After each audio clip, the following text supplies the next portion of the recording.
Queridos amigos, tenemos hoy un programa muy especial el día de hoy donde vamos a entrevistar a Karen Angel, la sobrina de Jimmie Angel, que nos va a contar la vida de Jimmie Angel y todos ustedes la van a disfrutar. All my friends, we got a special program today with Karen Angel. We're going to go through the life of Jimmie Angel, through the life of Karen, and you all will be with us today with Karen Angel. Karen is in California. I'm in Miami, so we'll do this via Zoom. Will be a nice interview. You all send your question for Karen. So, Karen, good morning to you. I know you are in California. It's a pleasure for me to have you here in this program today. How are you today? I'm well, thank you for inviting me. Nice. Karen is the president of the Jimmie Angel Historical Project, which is a project that she will tell us about the life and adventure of Jimmie Angel. So, Karen, tell us a little bit about yourself, your education, profession, and interests.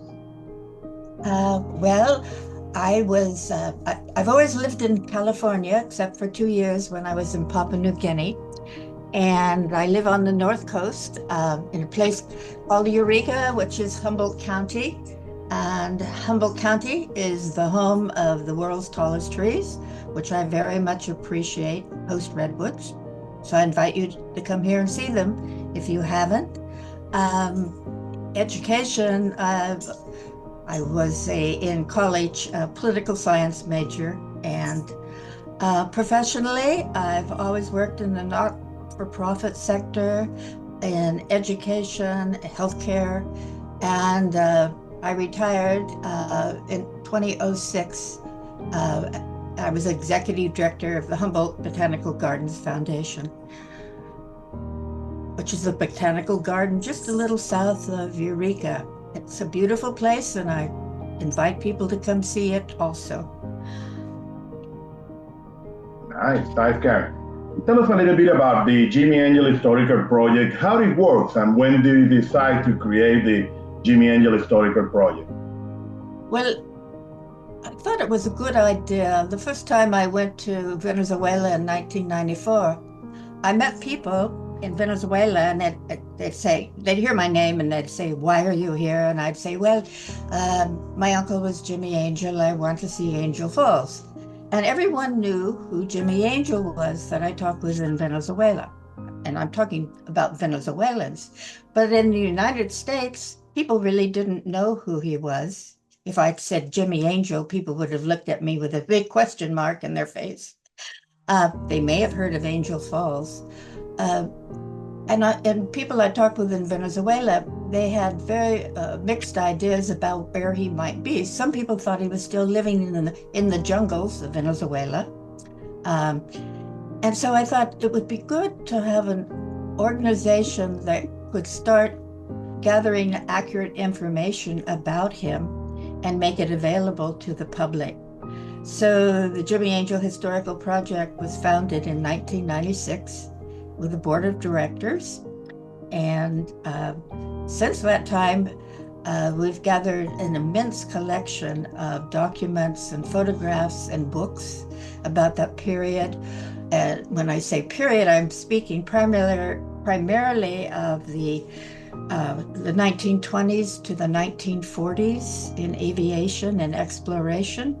But we go beyond that because we're looking also at people he knew and his associates, and they lived beyond him. So we're trying to bring in a complete record of people and their activities in aviation and exploration history. And then the board of directors, the individuals on the board, currently we have 8 directors, and they each have their own individual projects. For example, Jesus, there's your book. I can see it on the screen now, and you published that in 2023. And that's an example of a board of directors project. But some directors are interested in exploration and research and write about exploration. Some people are interested in their aviation. They're actively pilots now. And then we have two board members who are keenly devoted to working with the indigenous population in Canaima or around Angel Falls. working with the indigenous people who are called Pemon, working with them, together with them, to protect and enhance their culture, their language, and the flora and fauna, their natural environment. So that describes the organization. And I'm the person who's the most focused on Jimmie Angel, I believe, because that's my day-to-day activity. And I curate and maintain the Jimmie Angel Historical Project archive. Nice, thank you. Karen, how did you learn about your uncle? When was the first time that you know about the history of your uncle, and how it came to your life? That you know that somebody in your family was famous, or have discovered the Angel Falls in a country in South America? When was the first time that you know about that history? Well, I was raised, I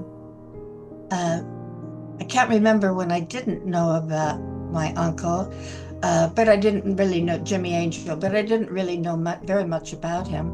My father was his youngest brother, so my father was 18 years younger than Jimmie Angel.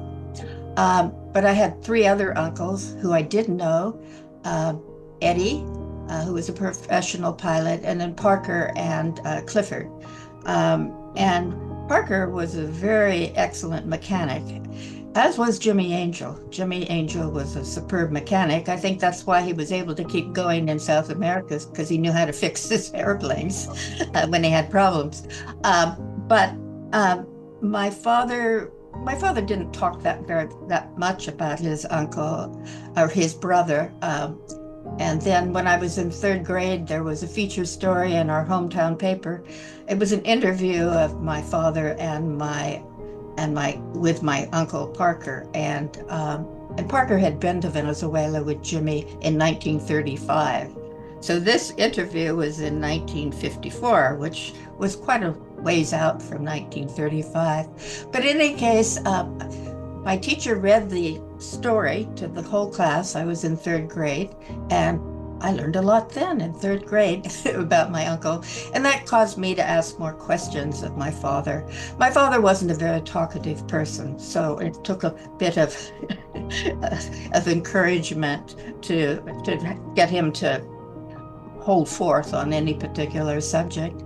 But he did ask me in the same year if I would keep the Jimmie Angel or the Angel family history, and especially his brother Jimmie, because my father felt that there were many things that had been published about his brother that were false, that weren't true, or they just weren't plausible. They just didn't make sense, knowing the timeline of where he may have been in any particular time in his life. Did your father visit Venezuela ever in life?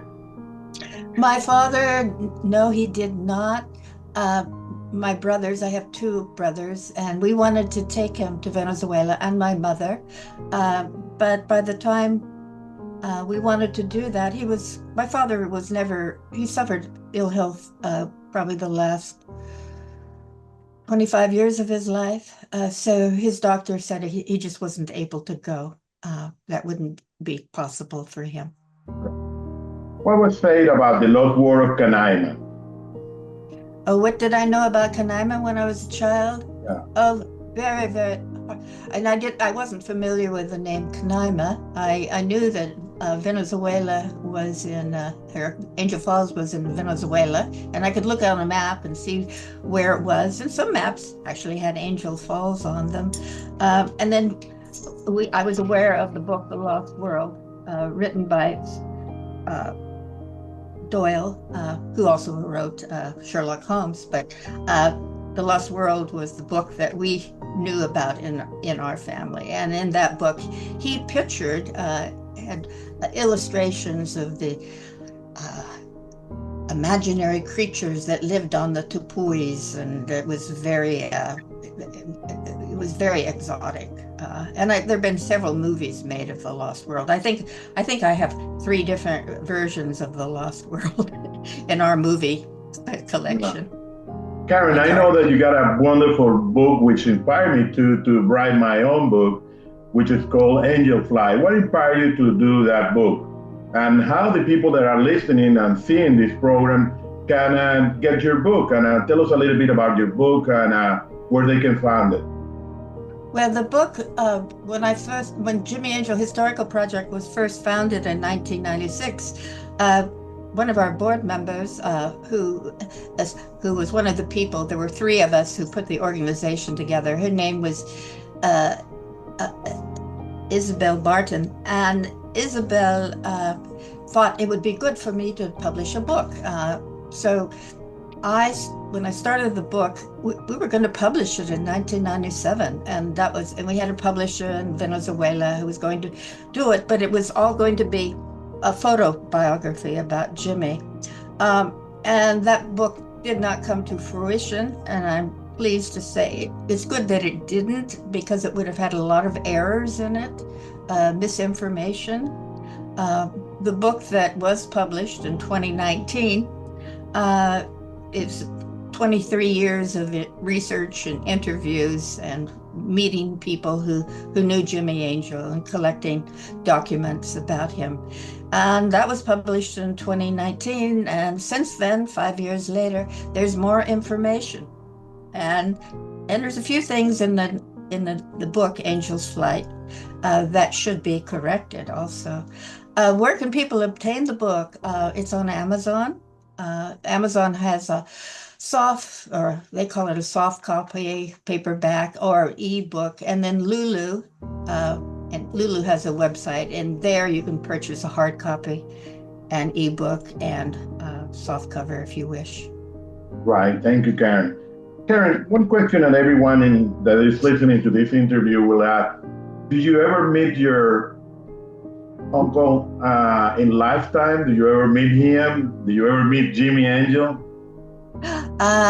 My mother tells me I was in a room with him when I was 10 months old. And my uncle and his wife, Marie, had come home. And home for the Angel family at that time was in Compton, California, which is in Southern California. And Compton at that time was a active aviation center. And they had come home to see their parents.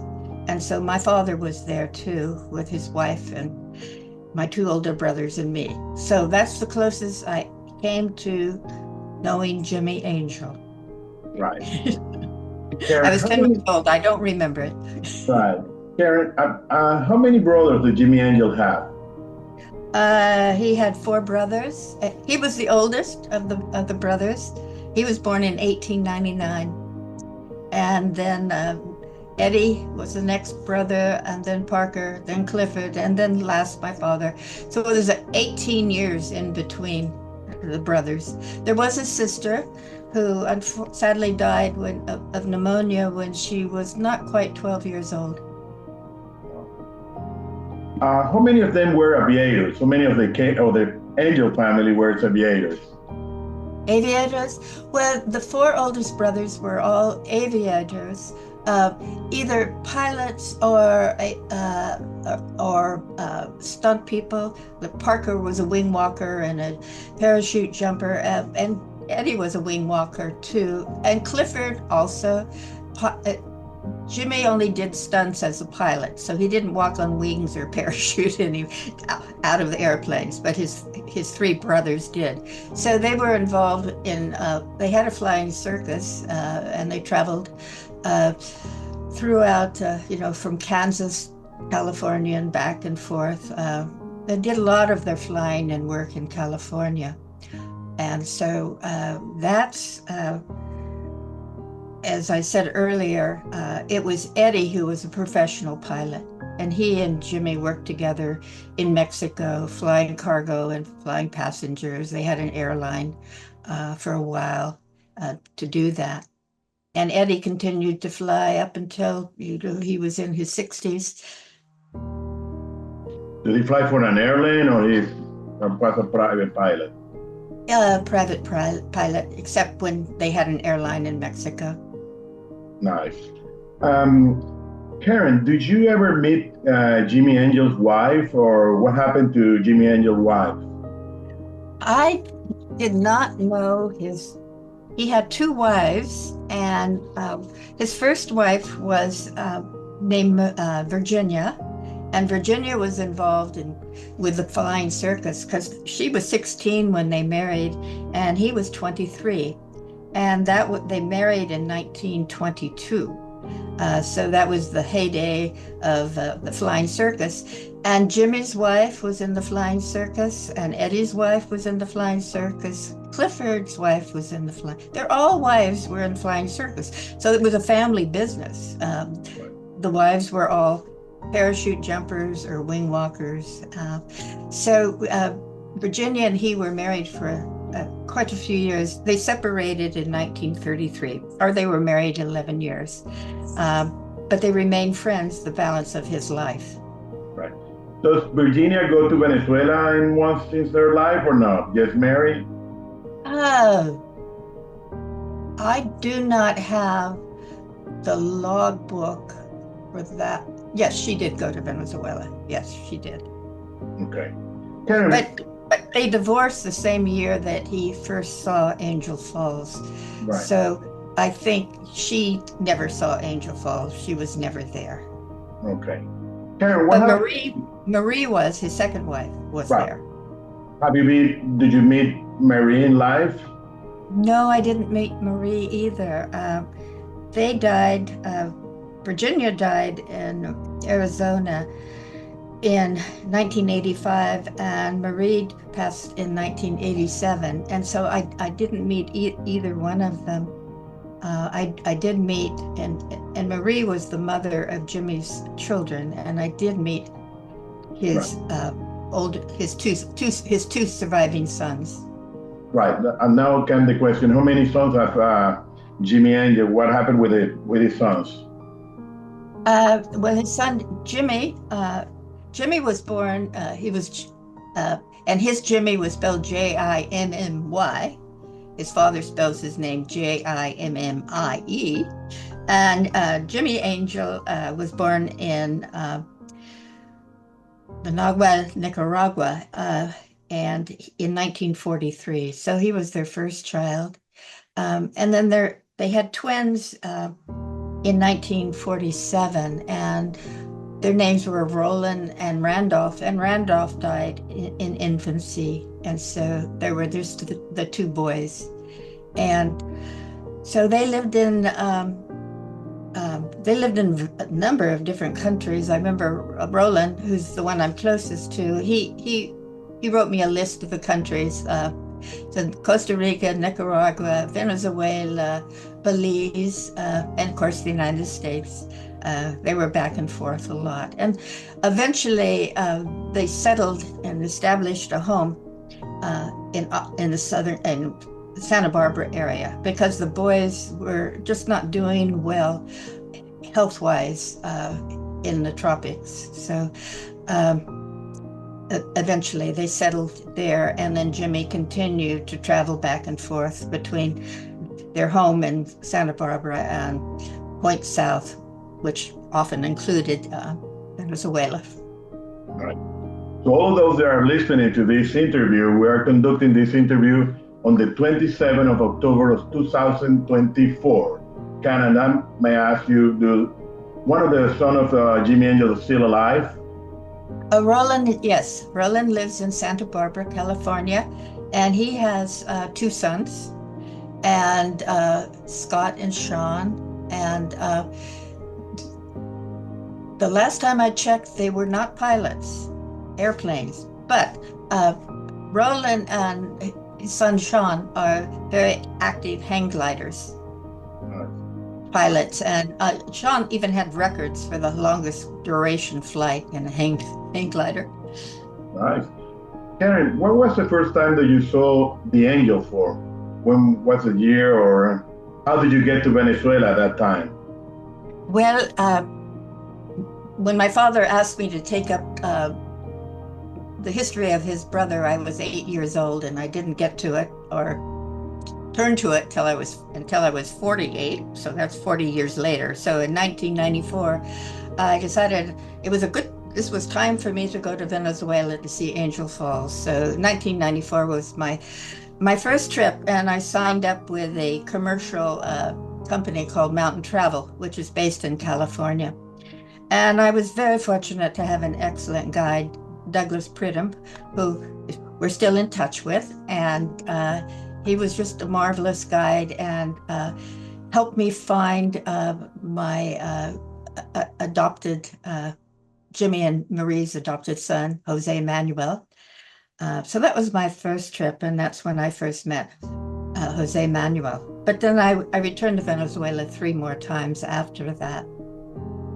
Nice, Karen. When the first time, because many of the people that are listening to this program would like to go to Venezuela. Many of the people that are listening to this will be Americans, will be people from another part of the world, and they most want to see Angel Falls. So the first time you went to Angel Falls, how did you get to Angel Falls? You take by water? How was it that time? I know many people at this time can go to the Angel Falls and visit. I know it wasn't that far away, but even so, how do you get to see in front of you the waterfall?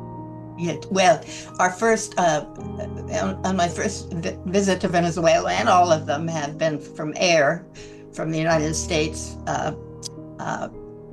always landing in Caracas and then going from Caracas to Ciudad Bolivar and then leaving from Ciudad Bolivar to Canaima. But I will also say that on my first trip, which I have to tell people, I really don't like flying. I'm always hanging on, and I don't sleep because this is a diversion. But I grew up with my uncles telling me that the most dangerous part of flying was takeoff and landings. That's when you got in trouble. And then when I was probably 13 or 14, 2 airliners collided over Grand Canyon, and I learned that it just wasn't takeoffs and landings. Right. So I've always been a nervous passenger. But on our first flight, we flew from Ciudad Bolivar, the group I was with, in a very, very rickety DC-3. I mean, this was a plane, I don't know quite how they found it, and it took them 5 hours to get it in the air. The first time they tried to take off, it didn't, and we had to unload and wait another 5 hours for them to fix it. And then finally they roared up the engines, and I thought at the time, boy, should I do this or not? Should I bail out of here? But I hung on, and off we went. And the pilot, as a special treat, because he usually didn't do this, he flew into Churran Canyon, which some people know as Devil's Canyon, but the name is Churran Canyon, which is the canyon in which Angel Falls cascades into Churran Canyon. And he flew us in there, and we were about 2,000 elevation. And then he started climbing very, very steeply, and now I was really frightened. And I learned later that he was climbing because there was a 727 in a head-on collision course with us. Wow. And the pilot knew that for us to survive, he had to get above that airplane. And wow. That's why he was climbing so steeply, to get above it. Otherwise, if it had flown over us, the downdraft would have been too much for this rickety DC-3. Now, having told you all of that, I don't know if that will encourage people to go to Canaima. But all my other trips were easy after that one, very easy. And the linkage between Ciudad Bolivar and Canaima. And Canaima is Canaima National Park, but there is a town called Canaima, and the airport there is called Canaima. And it's actually, it's not actually, it's the Gustavo Henny Airport is what the airport's name is in Canaima, but people call it the Canaima Airport. But it's a good airport, and it's easy to go in there. And from there, you can walk, hike, and so to get to Angel Falls itself, you go by river. So you have to make your way to a river landing, and you board long dugout canoes, and they have big Evinrude motors on them, at least every time I've been there. So very powerful motors. And the people who are operating the boats are Pomone people, and they know the way, and they know the way through the rapids. And typically you go, my first trip was in November. You need to go when the water is high. So you can't go in the dry season because there'd be too many rocks in the river. You couldn't get around it. Karen, at that time, your first visit to Canaima, or where you took that plane at that time, does the pilot know that you were inside that plane? Did everybody knows that you were inside, or somebody, family of Jimmie Angel, was inside that plane at that time? Yes, that's why I had this special treat of flying into the canyon. She wanted me to see the waterfall from the airplane. But he typically didn't do that. He would have flown straight to the Canaima airport. And he also asked me to come up and sit in the front and be his co-pilot for a while.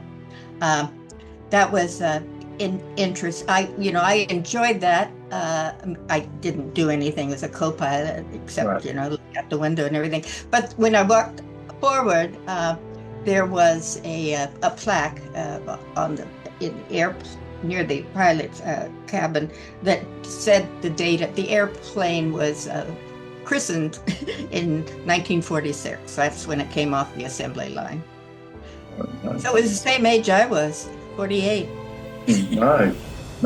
Karen, where would you like to be the Jimmie Angel plane, the Rio Caroni? I will tell the people here, I wrote a book about Jimmie Angel life, or not about Jimmie Angel life, also about the rescue of the plane Rio Caroni that is called Operación Aullante Puy. That's the book that you're looking in my bag, and it's available to all of you that are listening to this program to Amazon worldwide. Whenever you go Amazon, wherever you live, you can go to Amazon and you can ask for the book. I even saw for the book of Karen, which I recommend.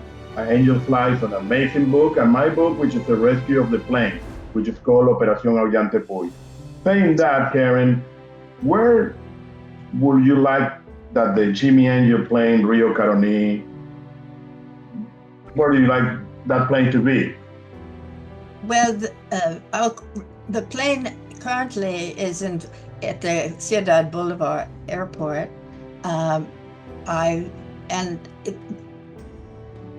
It's not all of the components of that plane are not the original airplane, but even though that's true, it's still an important symbol of aviation and exploration in Venezuela, and the government of Venezuela declared it a national monument, and the Venezuelan Air Force, and this is what Jesus has written about, removed the airplane from Ayante Puy, the summit, in 1970. And they took it in pieces. They had to get it off. It was done with helicopters ferrying it off the top of the mountain. And then it was taken to the Venezuelan Air Force Museum in Maracay and reassembled. And then it was taken on a road trip around the country so people could see it. And it was very badly damaged during that road trip. And so it is at rest in Ciudad Bolivar. I think it would be ideal if it were closer to Angel Falls, either in Camarata or Canaima. And it would be very good if it was in a protected shelter, because it's made of material that is not especially durable in weather, humid weather and rain. So it's rusting from the inside out. So. Did you went to see the plane, Karen? Did you went to Ciudad Bolivar? How many times have you been in front of the plane? 4 times. 1994, 96, 2002, and 2012. Right. But on my first trip there, I was with one of the people with our group was an aeronautics engineer named John Terry. And John and I spent quite a while looking at the airplane. And what I noticed at that time was that the wings did not have the registration number on them. And ever since then, I've never seen the plane with registration numbers on them, as there should be. The tail did have the registration number on. The next time I went, the tail didn't have the registration, so it was a different tail. And then when Terry and I looked at the motors, because it should have had a Pratt Whitney, a 410 Pratt Whitney engine. That was the original engine on the plane. It didn't have that engine. He took photos of it, of the engine, and went home and studied and found researched it and said it was a Wright Cyclone engine. So I don't know, when it got changed out or how that happened. When I went to the museum, the Aeronautics Museum in 1996, they were building a replica of El Rio Caroni, and I have pictures of myself standing by that airplane. But when I was standing by it, I looked down and I took pictures of this, and there in a stack of things, of components of the airplane, were the wings of Jimmie Angel's airplane. And I had just seen what they purported to be the plane in Ciudad Bolivar. So the wings were there. Also, the registration plaque for the airplane was there. The serial number and all of that piece was there. So I don't know how. I suppose the wings ended back at the museum when the plane was damaged, and it was never returned. They were never returned to the airplane. They were on the airplane when it was first restored after it came off the mountain. Right. Yeah, saying that, I just want all the people that is listening to this program that's the only still plane in almost close to 100 years that is still, that's the only one. So we all are encouraged to preserve that plane to the authorities of Venezuela, because that's a relic plane and also the history that plane has. So we encourage all the people that can help us to preserve that plane, because it's as Karen says, a monument of Venezuela. It's a national monument of Venezuela. So we all have to try to preserve that plane, because, it's a part of Venezuelan history. Karen, how would you like your uncle to be remembered? Well, there's been so much written about my uncle. I have many books, magazine articles. I would like him to be remembered as an exceptionally good pilot. But he was a pilot in many ways. I was just looking through some books I have sitting next to me here. And in one of the books, which is about the Orange County, Southern California history of aviation, in that book, he's described as a famous test pilot. Says nothing about anything else, just famous test pilot. Other books, he's described as a famous bush pilot. And so all of those things, different things. I think of him as a famous aviator explorer, specifically in Venezuela. His death certificate reads, for his occupation, explorer. Doesn't say pilot, it says explorer.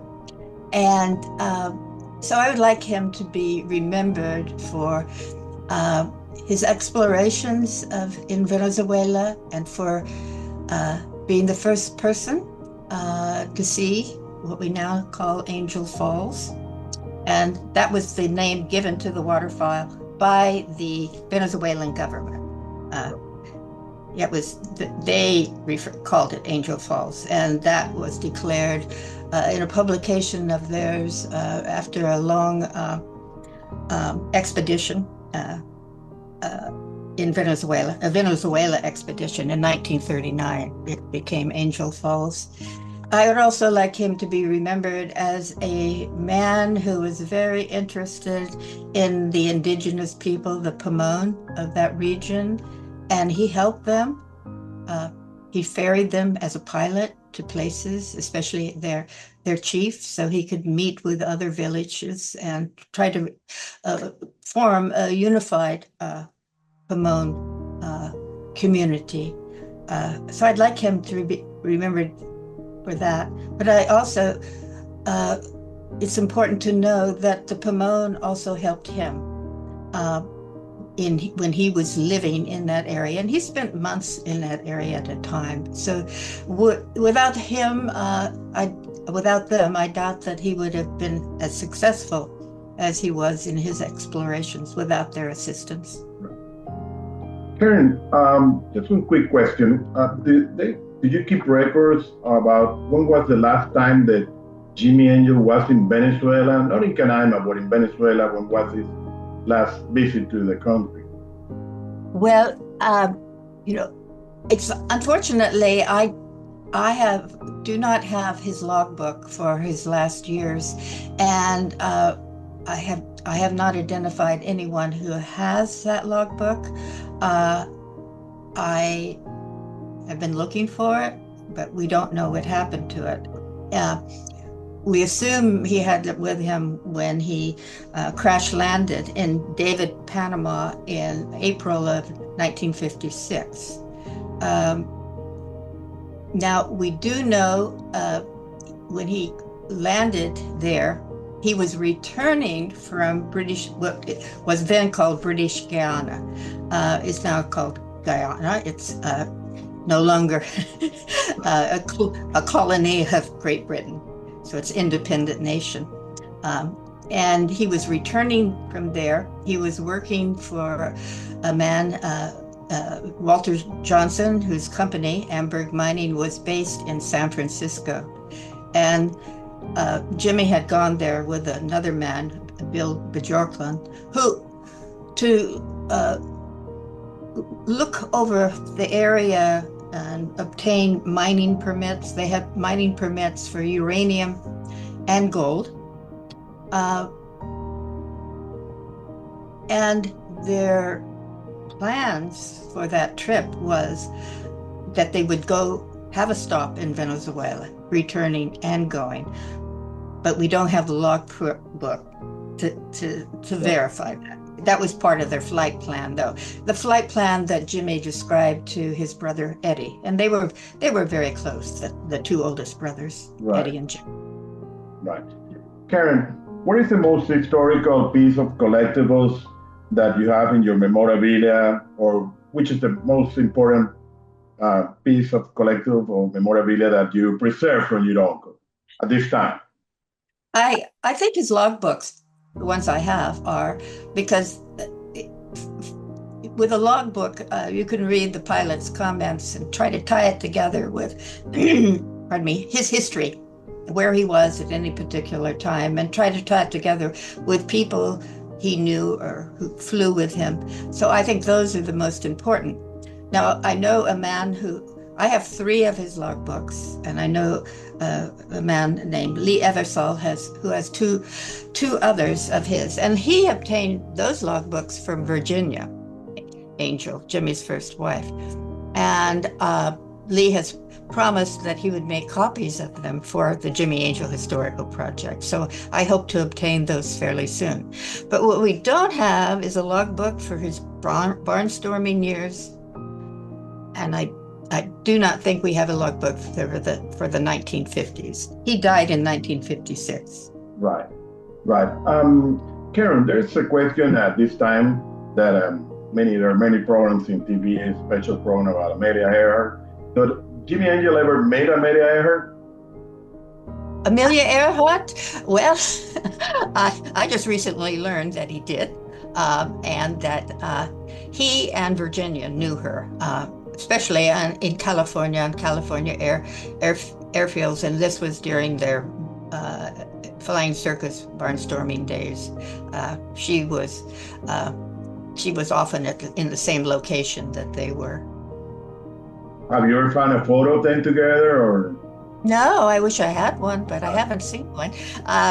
Virginia was closer to her than Jimmie was. How women flock together. And they were, both doing stunt work and things like that. So we all know that some pieces of memories or of Jimmie Angel were lost sometime. Did you recover them for the Jimmie Angel Historical Project? Did they give you back those memories that were lost? Well, in 1960, Marie Angel, Jimmie's second wife, loaned many documents and photographs to a man named Marvin Grigsby. And Marvin wanted them so that he could, he said he had a movie deal going, that this fellow at Columbia Pictures wanted to make a movie about Jimmie Angel. And Maria, of course, was very interested in that happening. The movie didn't happen, and Grigsby would not return the items to Marie. And I even have letters from her attorney asking for them. And the attorney also wrote to his father asking if he would help have them returned. Never returned. So in 1998, I began, with the help of another board member, Jack DeCoupe Crank. Jack had been born in Venezuela, but he was a Los Angeles detective. And Jack had encountered Grigsby with all of these materials. And at the time, Grigsby told them that some fantastic story. And so they confiscated the materials, but then the DA made them return the materials to Grigsby. So it got fairly close then. So Jack was helping me when he became a board member in the 1960s. When he became a board member in the 1990s, we then started pursuing Grigsby again. Wow. And we located him. Well, we found out he had passed away, but we located his widow, Flora Grigsby, and she was in Tucson, Arizona. And I attempted to obtain the materials from her, but again, that was not successful. We only obtained them after she passed, and her executor, who was a daughter of Marvin Grigsby, gave them to us. And she brought them from Arizona, and we met in Eureka, and she gave them to me, which was just very generous and kind and thoughtful of her to give them to the Jimmie Angel Historical Project. So, the interesting thing, and her name, Conroy, the interesting thing I found, well, it's just a coincidence.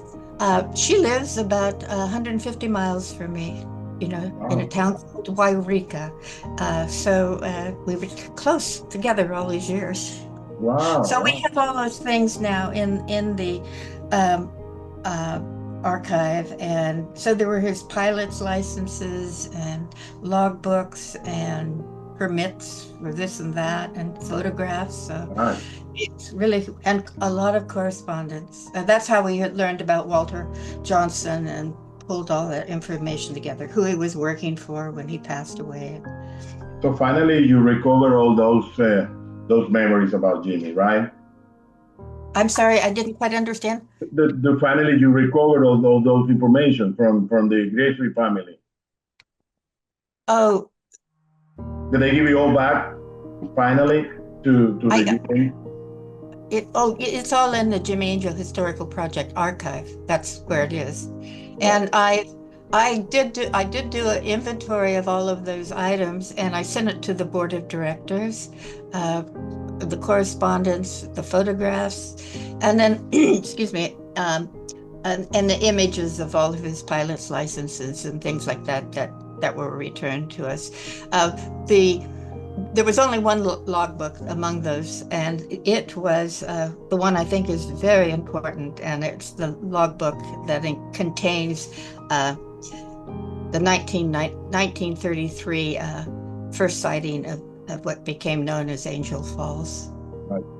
Karen, I always ask the question about how was this guy, Marvin Grigsby, related to Jimmie Angel? Did he know Jimmie Angel at that time? or how he became with family with the history of Jimmy Angel? He was a pilot, or who was this guy?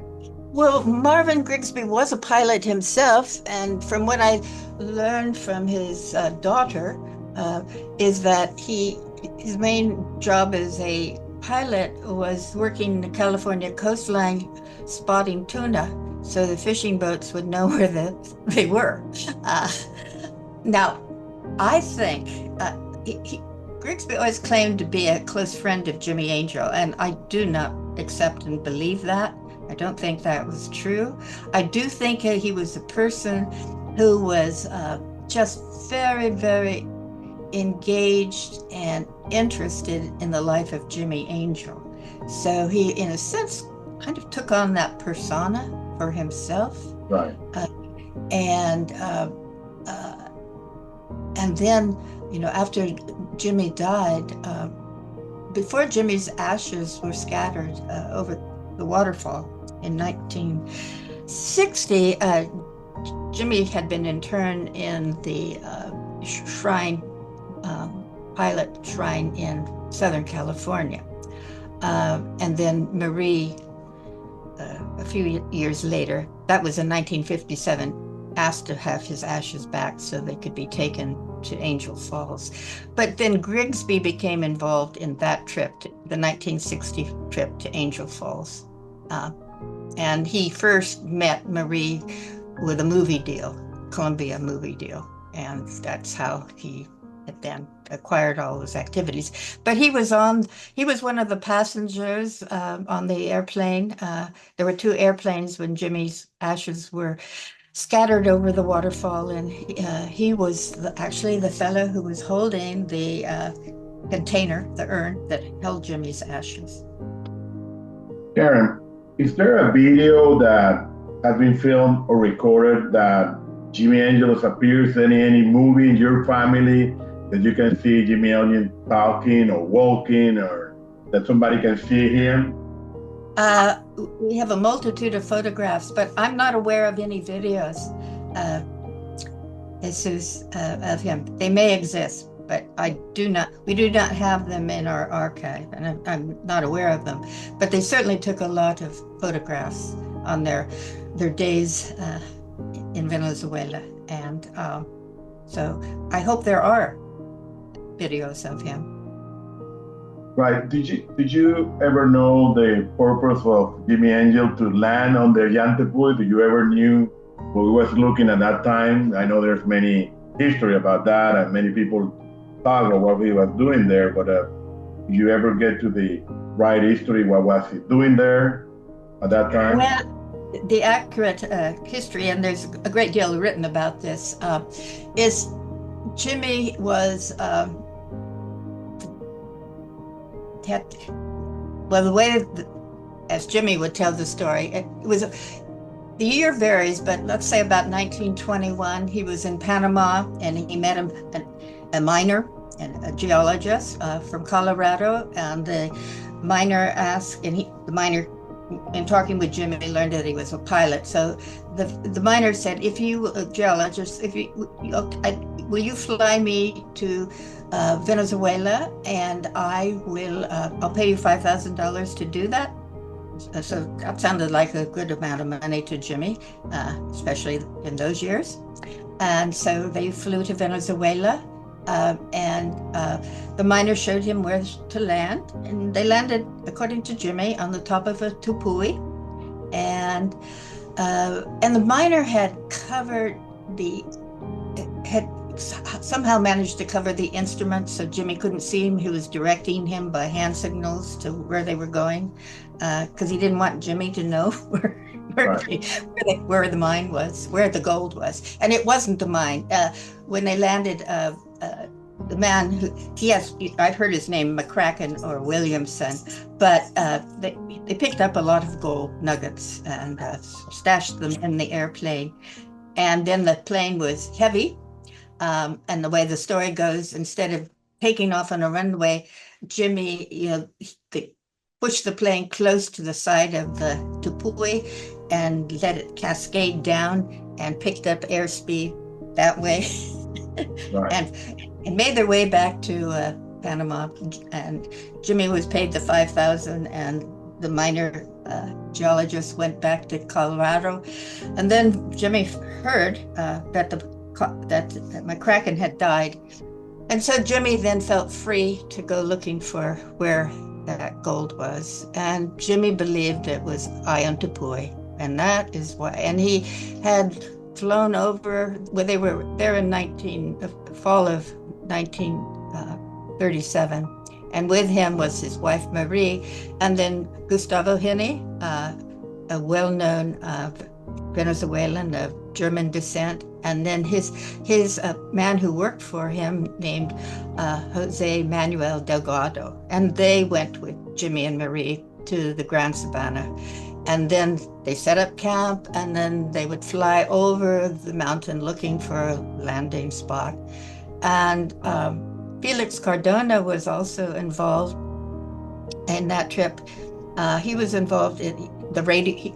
Jimmie had brought him on board because he thought he was a good radio man. He could maintain radio contact with them. Also, Jimmie and Cardona attempted to find a route. They did find a route up to on the south side of. It was still the route that people used to climb the Ion Tupui, but they couldn't make their way across the Tupui where Jimmie wanted to land. So Jimmie became impatient with it all and just decided to take off and land. He thought it would be a safe landing. So with him were Delgado, Jimmie, and Marie, and they landed. The landing seemed perfect to begin with, and then they hit a bog and the wheels sunk into the mud. And we have a good description of that from Gustavo Jimmie, what that landing was like. And then they had to make their way off the mountain. It took them 11 days, and due to Gustavo and Delgado, the Angel survived. I have to tell you, my uncle didn't like to walk, and he had a reputation of being a terrible car driver. So don't let him near a car. And he didn't like to walk. He was just happy if he was in an airplane. So him walking 11 days must have been quite an ordeal for him. Right. Karen, Jimmie Angel laid to rest at the Angel Falls. Is that right? On July 2, 1960, his rest were lie down on Angel Fall. And who were involved at that time? How did they get there, and who were involved at that time? The songs go with him. How was that trip to do that? Well, the person who actually had promoted this trip to go there was Marvin Grigsby. But a little history before that, with Roland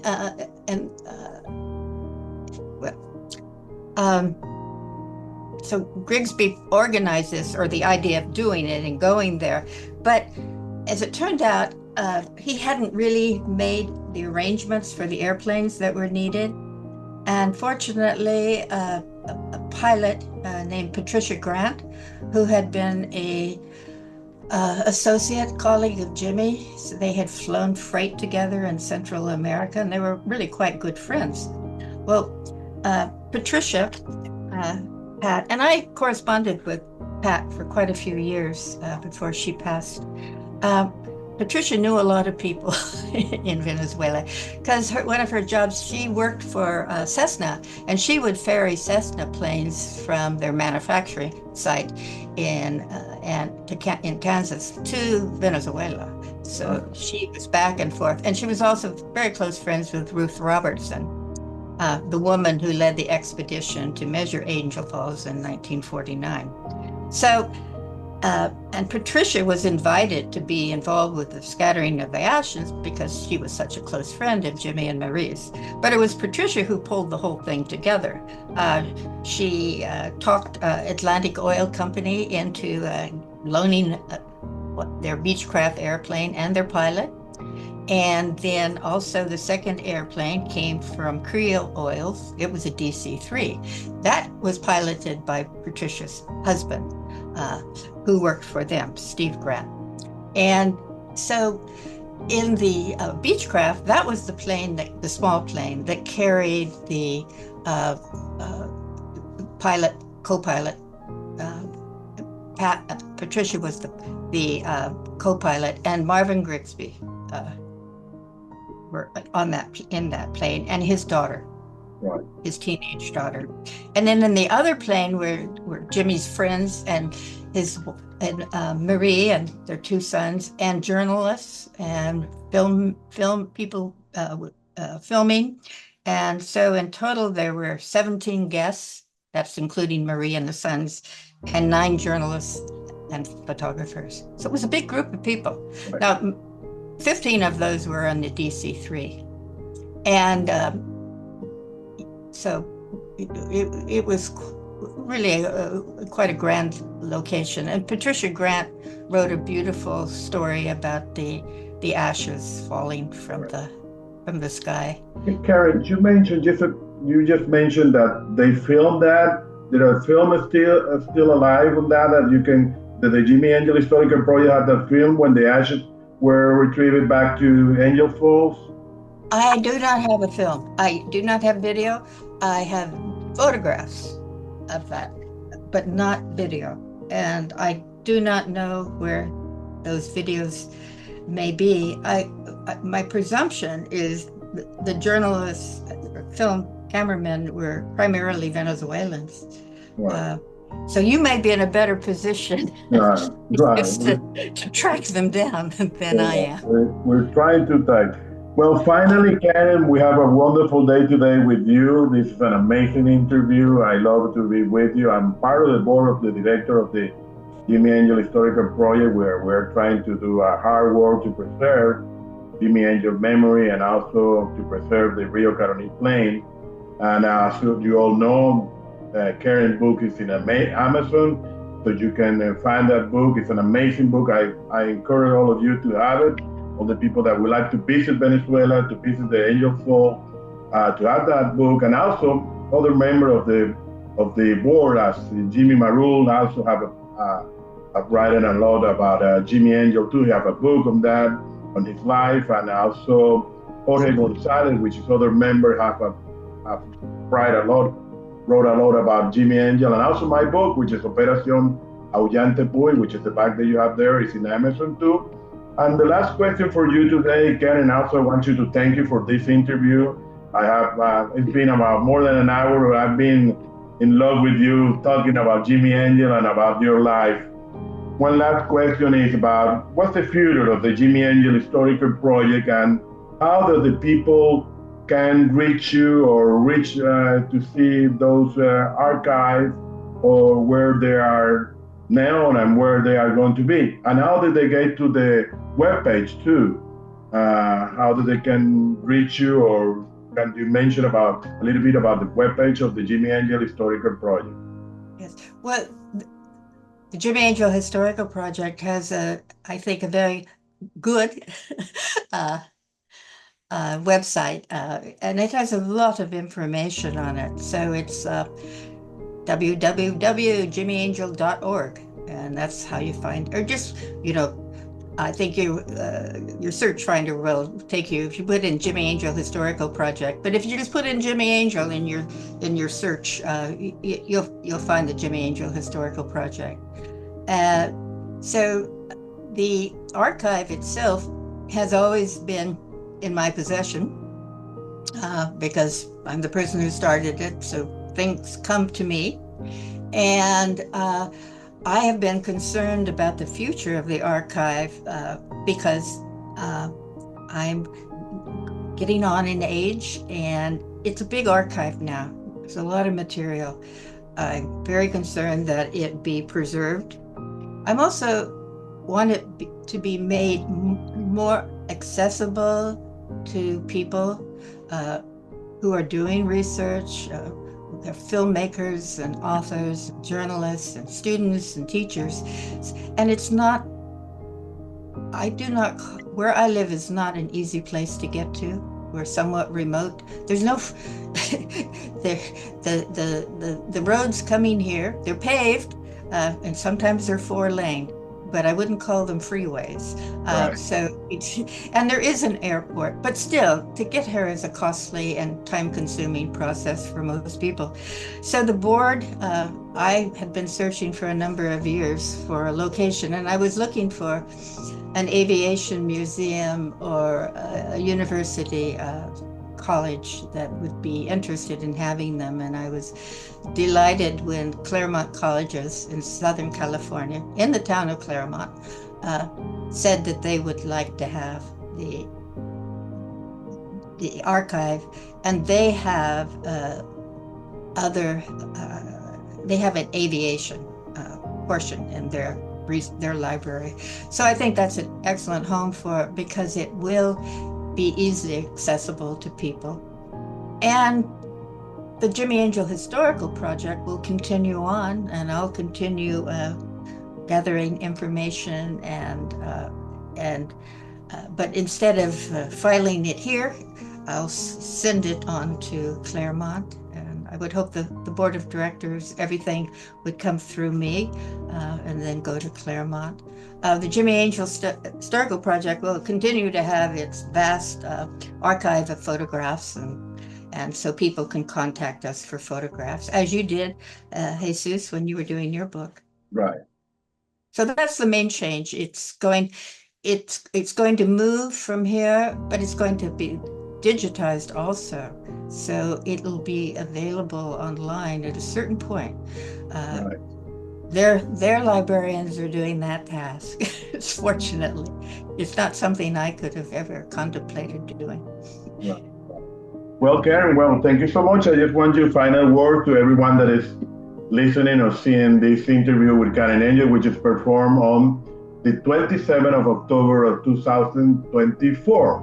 So, Karen, I want you to thank you all this information that you gave it to us, all of us that are listening to this program, and thank you so much for doing this interview. I know we were working with this interview since the last 2 months that we agreed to do it. So I hope you all like this interview. And also I want the final word from Karen to all of you and all the lovers of Jimmie Angel life, which is an amazing life with an American aviator, an American inventor, and an American pilot who was on the golden years of the aviation era. So finally, Karen, your final words to everyone that is listening to this program. Well, Jesus, I want to thank you for inviting me to do this interview. And I want to thank all of the people who have contributed over the years to the Jimmie Angel Historical Project, contributed their time and their memories, their correspondence, their photographs, their books. We wouldn't have the archive we currently have if we wouldn't have had the support and participation of many people, and many people in Venezuela, United States, and also people in Europe. So Jimmie Angel, in fact, the first people who really contacted me and were interested in Jimmie Angel were Englishmen. And I guess that's because Englishmen grow up on an island and they have a heritage of being explorers, and Jimmie Angel was a very interesting person to them. So that's where my first contacts were people in England who were researching his life, and they in turn gave me their reasonch. So that has been so helpful. So I thank all of you. I also have to mention Angel's Flight couldn't have been published if it was published because people donated the money to publish it. So that's how it came about. Well, Karen, it's been a wonderful day today with you, and all of you that are listening and seeing this program, please recommend this program to other friends that you are seeing at this moment. So please, and also visit the Jimmie Angel or to see all the information that is on the website. And all donations, you can contact Karen if you want to make any donation for the preserving the memory of Jimmie Angel, and also for the Jimmie Angel Historical Project. And also you all can find these books in Amazon, which I recommended. The one, Angel Flight, is made by Karen. It's an large investigation about the life of Jimmie Angel. So I recommend all of you that want to know a little bit more about Jimmie Angel to find that book, and also my book, which is called Operación Ahuyente Puy, is on Amazon. So thank you so much for listening to this program. Thank you so much, Karen, and we'll see you soon. Take care. Bye. Bye.